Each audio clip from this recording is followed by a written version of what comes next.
Good evening. পরীক্ষা প্রস্তুতি YouTube চ্যানেলে তোমাদের সকলকে একবার ওয়েলকাম। ক্লার্কশিপের মেন্স পরীক্ষা আজকে 28শে ডিসেম্বর খুব ভালোভাবে সুসম্পন্ন হলো এবং কোশ্চেন অবশ্যই স্ট্যান্ডার্ড মানের। 1 ঘন্টা সময়ের মধ্যে 6টা রাইটিং কমপ্লিট করা বেশ টাফই ছিল। তো এই বিষয়টাই নিয়ে আলোচনা করব। তো প্রথমে দেখো যে কোশ্চেন যেটা ছিল যে পশ্চিমবঙ্গ অর্থাৎ আর্সেনিক দূষণ নিয়ন্ত্রণে সরকারি উদ্যোগ গ্রহণ করা হয়েছে এই ব্যাপারে। তবে এখানে অনেকগুলো পয়েন্ট দিয়ে দেওয়া ছিল, দেখো যে বা হিন্টস দেওয়া আছে, এইগুলো সহজে লিখতে হবে। যেমন 1টা 2টো 3টে 4টে 5টা 6টা 7টা 8টা 9টা 10টা, প্রায় 10টা এখানে পয়েন্ট আছে। তো এখান থেকে একটা জিনিস ধরতে পারো যে এমনিতেও কোশ্চানে বা আনসার শিটে একটা দেখবে যে টিচারদের যে মার্কস দেওয়া জায়গা ছিল সেখানে কেটে কেটে নাম্বার ছিল, হয়তো টাইটেলের জন্য নাম্বার আছে, ফরম্যাটের জন্য নাম্বার আছে। তো এখানে যে 10টা পয়েন্ট আছে ধরে রাখতে পারো যে হয়তো টাইটেল বা ফরম্যাটের জন্য হচ্ছে 5 মার্কস আছে এবং 10টা পয়েন্টে এক এক করে 10 নম্বর আছে। ঠিক আছে, এরকম ভাবে হয়তো নির্দেশিকা থাকে। তো পরেরটা যেমন রাইটিং ছিল সেক্ষেত্রে হতে পারে, দেখো 5টা পয়েন্ট দেওয়া আছে, এখানে 5টা পয়েন্ট দেওয়া আছে, হতে পারে 2 করে আছে, 5 দুগুণে 10 নম্বর, ফরম্যাটের জন্য হচ্ছে 5 নম্বর। এটা হবেই সেটা বলছি না, বা সবসময় এরকম ভাবে ফলো করাও হয় না। তবে পার্টলি এখানে মার্কস আছে যে কেউ যদি কারো যদি খুব একটা ভালোও না হয়, যদি ফরম্যাট মোটামুটি লিখে আসতে পারে বা মোটামুটি কিছু একটা লিখে আসতে পারে, অবশ্যই ভালো নাম্বার পাওয়া যাবে। তো এখানে ভুল কি হয়েছে, যেমন টাইটেল বা শিরোনাম এইগুলোর ক্ষেত্রে নর্মালি যেরকম হেডলাইন করতে মানা করে, তো এটার ক্ষেত্রে হয়তো নাম্বার কাটা হতে পারে। বা যে অন্যান্য যে সমস্ত ফরম্যাট, এখানে যেমন পশ্চিমবঙ্গে কলকাতা সহ বিভিন্ন বলেছে, এখানে কলকাতা যেমন জায়গার নামটা দিলে বেশি ভালো হয়, বা আদারওয়াইজ কেউ যদি অন্য XYZ বা কখকা করে থাকে বলে কাটবে বলে আমার মনে হয় না। ঠিক আছে, তাও হয়তো নাম্বার অবশ্যই দেওয়া হতে পারে। এবার ব্যাপারটা হচ্ছে, তাহলে সর্বাধিক বা সর্বনিম্ন কত কি নাম্বার পেতে পারে কোনো একজন ক্যান্ডিডেট যদি টাইটেল বা ফরম্যাট, টাইটেল প্লাস হচ্ছে যে ফরম্যাট, সেই সমস্ত জিনিস সব ঠিকঠাক করে আসে এবং খুব খারাপও যদি লেখে বা অ্যাভারেজ মানের বা সব থেকে লোয়েস্ট মানের কোয়ালিটিরও যদি লেখে, তাও মোটামুটি ধরে রাখতে পারো যে 4+3 অর্থাৎ 7 বা 8 ন্যূনতম পেতে পারে। ঠিক আছে, যদি টাইটেল শিরোনাম বা এগুলো ঠিকঠাক থাকে। এবং যদি কেউ যদি এবং ভালো করে যদি লিখে আসে, তাহলে সেই ক্ষেত্রে কিন্তু 11, 12, 13 কিন্তু পেয়ে যেতে পারে। তাই অ্যাভারেজ মোটামুটি ধরে রাখো সবার যে এই যে রাইটিংটা দেওয়া আছে মোটামুটি 15-র মধ্যে 9 থেকে 10 প্রায় পাওয়ার একটা চান্স থাকবে। আমি মোটামুটি একটা আভাস দিচ্ছি। রিপোর্ট রাইটিংটাই বাংলা। তারপরে যেটা ছিল প্রদত্ত গদ্যাংশটির সারসংক্ষেপ লিখুন, এবং এটা খুব একটা সহজ, মানে বোঝাই যাচ্ছে, সবাই বুঝতেই পারছো। এবার আরেকটা জিনিস টুইস্ট যেটা আছে যে গদ্যাংশটির সার সংক্ষেপ করুন তাই বলেছে, কিন্তু এখানে টাইটেল বা শিরোনামের কথা কিন্তু বলা হয়নি। কিন্তু মনে হচ্ছে যে শিরোনামটা এখানে দেওয়া উচিত, মানে যখন সারাংশ বা এই জিনিস লিখতে দেবে অবশ্যই শিরোনামটাও দিয়ে দেওয়া উচিত, শিরোনামের জন্য মার্কস আছে। তো যারা দিয়েছো চিন্তার কিছু নেই, না দিলেই বরং হয়তো নাম্বার কিছুটা কম হতে পারে। তো এখানে যেটা দেওয়া আছে মোটামুটি সারাংশতে সবাই 8 থেকে 9 নম্বর বা 10 নম্বর এরকম একটা পেয়ে যেতে পারো মোটামুটি। আর এদিকে যদি চলে আসে বঙ্গানুবাদ, বঙ্গানুবাদে দেখো যারা কমন পেয়েছো, বঙ্গানুবাদে যারা কমন পেয়েছো তারা ঠিকঠাক লিখে এসেছো। কিন্তু যারা অনেকে বলছে খুব সোজা, কমন পেলে কিন্তু তবেই সোজা। কোন কোন জায়গাগুলো অসুবিধা হবে আমি বলছি, যেমন হচ্ছে এই যে ইমপ্রেসের যে জায়গাটা আছে, impress of his little daughter Rabeya স্পাম on a piece of paper. ঠিক এই যে কথাটা, যে তার ছোট্ট মেয়ে রাবেয়ার হাতের তালুর যে ছাপ, এই কথাটা যেমন হয়তো অনেকে না করলে বুঝতে পারবে না, কারণ এমনিতে সময়ের খুব ব্যাপার, মানে যাদের কাছে আনকমন, এটা একটু গন্ডগোল হতে পারে।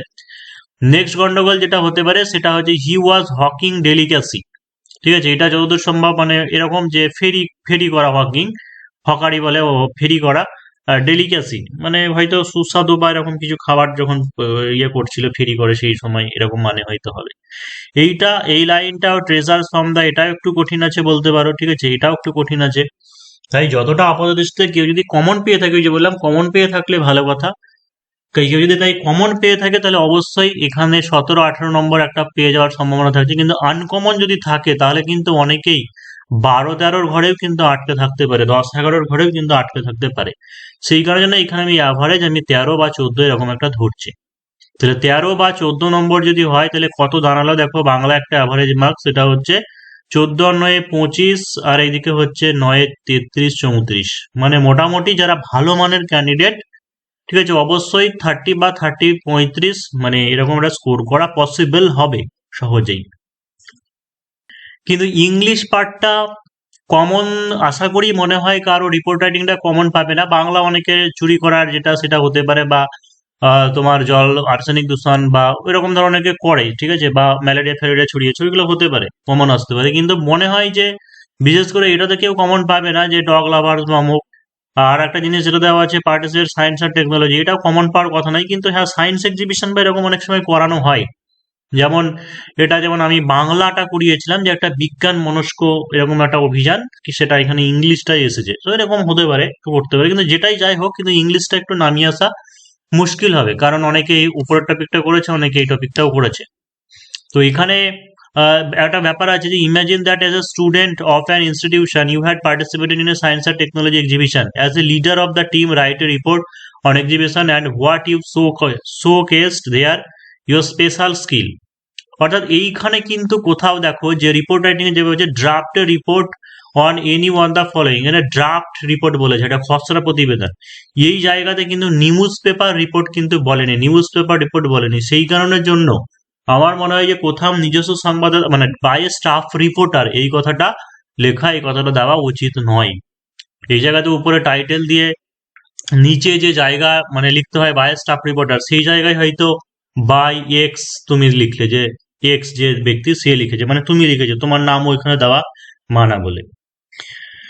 তো এটা অনেকটাই দেখো যে তোমার ক্ষেত্রে যে as leader of the team write report, ঠিক আছে, অর্থাৎ হাউ ইউর ইনস্টিটিউশন কিভাবে পার্টিসিপেট করেছে, how you prepare for exhibition, how you showcased your exhibits, তারপরে দ্য অ্যাকুলেটস ইউ রিসিভ কি কি পেয়েছিলে। অর্থাৎ এখানে তুমি তুমি বলে বলেছে, উই বা আই এরকম ভাবেও কিন্তু এখানে লেখা যাবে, মানে লিখতে হবে। তো এটা হয়তো এই জিনিসটা মোটামুটি অনেকেরই নাও হতে পারে, বা ফরম্যাটে অনেকে যেমন ভুল করে দিতে পারে। তো সেই কারণে ইংলিশ যে রিপোর্ট রাইটিংটা আছে এটা কিন্তু 4-5 থেকেও নাম্বার শুরু হতে পারে, মানে কেউ 4-5 পেতে পারো। আর 7-8 বা 9 পাওয়ার খুব ক্যান্ডিডেট, মানে 8-এর উপরে চান্স, আমি সবার ক্ষেত্রে বলছি না, যে যারা ভালো ক্যান্ডিডেট অবশ্যই মিসলেনিয়াস বা ডব্লিউবিসিএস প্রিপারেশন করছে তাদের ক্ষেত্রে অনেকেই পসিবল, কিন্তু এটা অ্যাভারেজ মানের ক্যান্ডিডেটের ক্ষেত্রে নাম্বারটা ভ্যারি করতে পারে, বেশিরভাগ জন 4 থেকে 8-এর মধ্যে ভ্যারি করতে পারে। আর ইংলিশে তো মোটামুটি আমরা সবাই ভীতি আছে কমা, তো ইংলিশের ক্ষেত্রে যে সামারি লেখা, আর যেহেতু সময় কম, নিশ্চয়ই সবাই সামারিটা সবাই শেষে পড়বে ইংলিশের এই পেশি বা এই জিনিসটা। তো এই ক্ষেত্রেও একটা হয়তো নাম্বার খুবই কম হতে পারে, মানে মোটামুটি 5 থেকে 8-এর মধ্যে ভ্যারি করতে পারে। কিন্তু যে বঙ্গানুবাদ এই ট্রান্সলেশন যেটা ছিল, দেখো ট্রান্সলেশনটা তুলনামূলক এর আগেবারের তুলনায় সহজ, কারণ অন্তত টেন্স ধরা নিয়ে কোনো গন্ডগোল নেই, কারণ এখানে টেন্স সবার ক্লিয়ার, সবাই একটু করতে পারে। তো এটা অনেকেই পারতে পারে, মোটামুটি 10 নম্বর থেকে 15-16 নম্বর পর্যন্ত অনেকে করে দেবে, কারণ একটা ইজি ছিল। তাহলে ইংলিশ পেপারে যদি আমরা দেখি, তাহলে যেটা দাঁড়াবে যে 10, 6, 16, 5, 20, 21, 22 বা হচ্ছে 24, 25 নাম্বার। তো আমি বলছি না যে 25 সবাই পাবে, সেটা বলছি না, আমি অ্যাভারেজ মানের বা হচ্ছে মিডিয়াম ক্যান্ডিডেটদের ক্ষেত্রে বলছি। তাহলে ইংলিশ বেঙ্গলি মিলে 35 বা হচ্ছে প্লাস হচ্ছে 25, এই 60 স্কোর করাটাও বেশ টাফ আছে।